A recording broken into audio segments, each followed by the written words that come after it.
Jayanti TV. Kerajaan Dwaraka adalah sebuah kerajaan yang didirikan Wangsa Yadawa setelah melepaskan diri dari kerajaan Surasena karena diserbu oleh Raja Jarasandha dari Magadha. Kerajaan ini diperintah oleh Krishna Wasudewa selama zaman Dwapara Yuga. Wilayah kerajaan Dwaraka meliputi Pulau Dwaraka, dan beberapa pulau tetangga seperti Antardwipa, dan sebagian wilayahnya berada di darat dan berbatasan dengan negeri tetangga yaitu Kerajaan Anarta. Dwaraka adalah kota yang dikelilingi tembok dan berisikan taman yang indah, parit yang dalam, dan beberapa kolam istana, namun diyakini telah tenggelam setelah kepergian Krishna. Sahabat Jayanti, sebelum kita lanjut menonton video ini, jangan lupa like dan subscribe-nya. Dwaraka kerajaan Sri Krishna yang tenggelam karena kutukan. Aku mengutukmu. Sama seperti dinasti kami yang telah dihancurkan. Dengan cara yang sama pula, Yadawa akan dimusnahkan tepat di hadapanmu. Seperti binatang buas, semua laki-laki di Yadawa akan saling meminum darah. Dan seperti anak sapi yang tidak berdaya, seluruh anak-anak Yadawa akan menangis dalam kesedihan. Tidak akan ada seorang pun yang akan menghapus air mata mereka. Sama seperti kerajaanku yang tenggelam dalam kesedihan. Begitu pula kerajaanmu akan tenggelam di dalam samudra yang dalam. Air akan melelehkan emas dari istanamu, dan kemudian akan menenggelamkan kerajaanmu.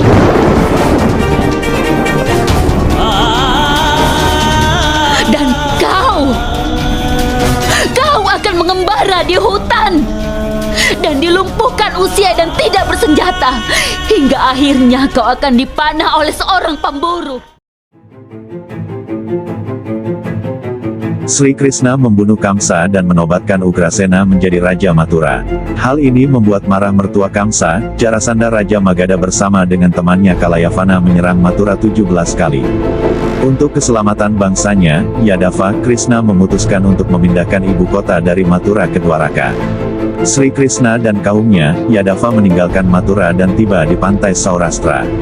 Mereka memutuskan untuk membangun kota mereka di daerah pesisir dan dipanggillah Visvakarma, Dewa Konstruksi. Namun, Visvakarma mengatakan bahwa tugas bisa diselesaikan hanya jika Samudra Dewa, penguasa laut, menyediakan beberapa tanah. Sri Krishna membujuk Samudra Dewa, dan dengan senang Samudra Deva memberi mereka tanah berukuran 12 yojanas dan selanjutnya, dibangunlah oleh Visvakarma kota Dwaraka, sebuah kota emas.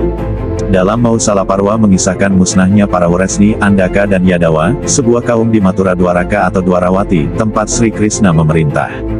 Kisah ini juga menceritakan wafatnya Raja Krishna dan saudaranya, Raja Baladewa atau Balarama. Saat Yudhishthira naik tahta, dunia telah memasuki zaman Kali Yuga atau zaman kegelapan. Ia telah melihat tanda-tanda alam yang mengerikan, yang seolah-olah memberitahu bahwa sesuatu yang mengenaskan akan terjadi. Hal yang sama dirasakan oleh Krishna. Ia merasa bahwa kejayaan bangsanya akan berakhir, sebab ia melihat bahwa banyak pemuda Wresni, Yadawa, dan Andaka yang telah menjadi sombong, takabur, dan senang minum minuman keras sampai mabuk. Pada suatu hari, Narada beserta beberapa resi berkunjung ke Dwaraka. Beberapa pemuda yang jahil merencanakan sesuatu untuk mempermainkan para resi. Mereka mendandani Samba putra Krishna dan Jembawati, dengan busana wanita dan diarak keliling kota lalu dihadapkan kepada para resi yang mengunjungi Dwaraka.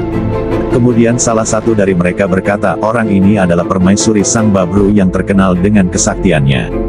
Kalian adalah para resi yang pintar dan memiliki pengetahuan tinggi. Dapatkah kalian mengetahui apa yang akan dilahirkannya? Bayi laki-laki atau perempuan? Para resi yang tahu sedang dipermainkan menjadi marah dan berkata, orang ini adalah Sang Samba, keturunan Basudewa. Ia tidak akan melahirkan bayi laki-laki ataupun perempuan, melainkan senjata Mosala yang akan memusnahkan kamu semua. Kutukan tersebut menjadi kenyataan. Sang Samba melahirkan gada besi dari dalam perutnya. Atas perintah Raja Ugrasena, senjata itu kemudian dihancurkan sampai menjadi serbuk. Beberapa bagian dari senjata tersebut sulit dihancurkan sehingga menyisakan sepotong besi kecil. Setelah senjata tersebut dihancurkan, serbuk dan serpihannya dibuang ke laut. Lalu Sang Balarama dan Sang Kresna melarang orang minum arak. Legenda mengatakan bahwa serbuk-serbuk tersebut kembali ke pantai, dan dari serbuk tersebut tumbuhlah tanaman seperti rumput namun memiliki daun yang amat tajam bagaikan pedang. Potongan kecil yang sukar dihancurkan akhirnya ditelan oleh seekor ikan. Ikan tersebut ditangkap oleh nelayan lalu dijual kepada Jara seorang pemburu. Pemburu yang bernama Jara membeli ikan itu menemukan potongan besi kecil dari dalam perut ikan yang dibelinya. Potongan besi itu lalu ditempa menjadi anak panah. Setelah senjata yang dilahirkan oleh Sang Samba dihancurkan, datanglah Batara Kala, Dewa Maut, dan ini adalah pertanda buruk. Atas saran Kresna, para Wresni, Yadawa dan Andaka melakukan perjalanan suci menuju Prabastirta, dan mereka melangsungkan upacara di pinggir pantai. Di pantai, para Wresni, Andaka dan Yadawa tidak bisa menghilangkan kebiasaan buruk mereka, yaitu minum arak sampai mabuk. Dalam keadaan mabuk, Satyaki berkata, "Kertawarma, kesatria macam apa kau ini? Dalam Baratayuda dahulu, engkau telah membunuh para putra Draupadi, termasuk Drestadiumna dan Srikandi dalam keadaan tidur. Perbuatan macam apa yang kau lakukan?"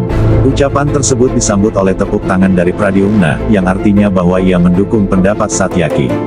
Kertawarma marah dan berkata, "Kau juga kejam, membunuh Burisrawa yang tak bersenjata, yang sedang meninggalkan medan laga untuk memulihkan tenaga." Setelah saling melontarkan ejekan, mereka bertengkar ramai. Satyaki mengambil pedang lalu memenggal kepala Kertawarma di hadapan Kresna. Melihat hal itu, para Wresni marah lalu menyerang Satyaki. Putra Rukmini menjadi garang, kemudian membantu Satyaki. Setelah beberapa lama, kedua kesatria perkasa tersebut tewas di hadapan Kresna.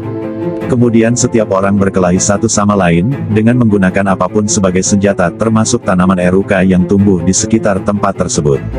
Ketika dicabut, daun tanaman tersebut berubah menjadi senjata setajam pedang. Dengan memakai senjata tersebut, para keturunan Wresni, Andaka, dan Yadu saling membunuh sesama. Tidak peduli kawan atau lawan, bahkan ayah dan anak saling bunuh. Anehnya, tak seorang pun yang berniat untuk meninggalkan tempat itu. Dengan mata kepalanya sendiri, Kresna menyadari bahwa rakyatnya digerakkan oleh takdir kehancuran mereka. Dengan menahan kepedihan, ia mencabut segenggam rumput eruka dan mengubahnya menjadi senjata yang dapat meledak kapan saja. Setelah putra dan kerabat-kerabatnya tewas, ia melemparkan senjata di tangannya ke arah para Wresni dan Yadawa yang sedang berkelahi. Senjata tersebut meledak dan mengakhiri riwayat mereka semua. Akhirnya para keturunan Wresni, Andaka dan Yadu tewas semua di Prabasatirta, dan disaksikan oleh Kresna.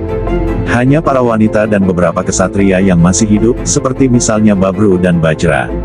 Kresna tahu bahwa ia mampu menyingkirkan kutukan Brahmana yang mengakibatkan bangsanya hancur, namun ia tidak mau mengubah kutukan Gandhari dan jalannya takdir.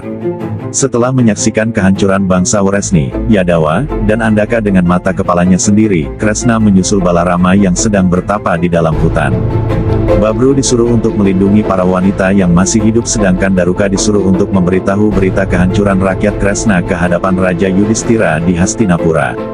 Di dalam hutan, Balarama meninggal dunia dalam tapanya. Kemudian keluar naga dari mulutnya dan naga ini masuk ke laut untuk bergabung dengan naga-naga lainnya.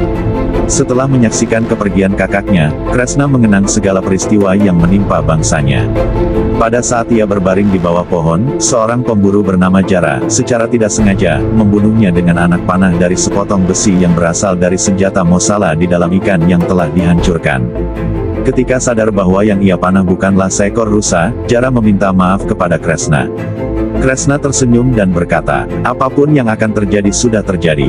Aku sudah menyelesaikan hidupku." Sebelum Kresna wafat, teman Kresna yang bernama Daruka diutus untuk pergi ke Hastinapura, untuk memberitahu para keturunan Kuru bahwa wangsa Wresni, Andaka, dan Yadawa telah hancur. Setelah Kresna wafat, Dwaraka mulai ditinggalkan penduduknya. Ketika Daruka tiba di Hastinapura, ia segera memberitahu para keturunan Kuru bahwa keturunan Yadu di kerajaan Dwaraka telah binasa karena perang saudara. Beberapa di antaranya masih bertahan hidup bersama sejumlah wanita. Setelah mendengar kabar sedih tersebut, Arjuna mohon pamit, dengan diantar oleh Daruka ia pergi menuju Dwaraka. Setibanya di Dwaraka, Arjuna mengamati bahwa kota tersebut telah sepi. Ia juga berjumpa dengan janda-janda yang ditinggalkan oleh para suaminya, yang meratap dan memohon agar Arjuna melindungi mereka. Kemudian Arjuna bertemu dengan Basudewa yang sedang lunglai. Setelah menceritakan kesedihannya kepada Arjuna, Basudewa mangkat. Sesuai dengan amanat yang diberikan kepadanya, Arjuna mengajak para wanita dan beberapa kesatria untuk mengungsi ke Kuruksetra. Sebab menurut pesan terakhir dari Sri Kresna, kota Dwaraka akan disapu oleh gelombang samudra, 7 hari setelah ia wafat. Dalam perjalanan menuju Kuruksetra, rombongan Arjuna dihadang oleh sekawanan perampok. Anehnya, kekuatan Arjuna lenyap ketika berhadapan dengan perampok tersebut. Ia sadar bahwa takdir kemusnahan sedang bergerak. Akhirnya beberapa orang berhasil diselamatkan namun banyak harta dan wanita yang hilang. Setelah peristiwa yang menimpa dirinya, Arjuna menemui Resi Vyasa. Atas nasihat beliau, para Pandawa serta Draupadi memutuskan untuk melakukan perjalanan suci untuk meninggalkan kehidupan duniawi. Terima kasih sudah menonton video ini, semoga video ini bisa menambah pengetahuan kita semua. Sampai ketemu lagi di video selanjutnya. Salam Jayanti, Rahayu, Rahayu, Rahayu.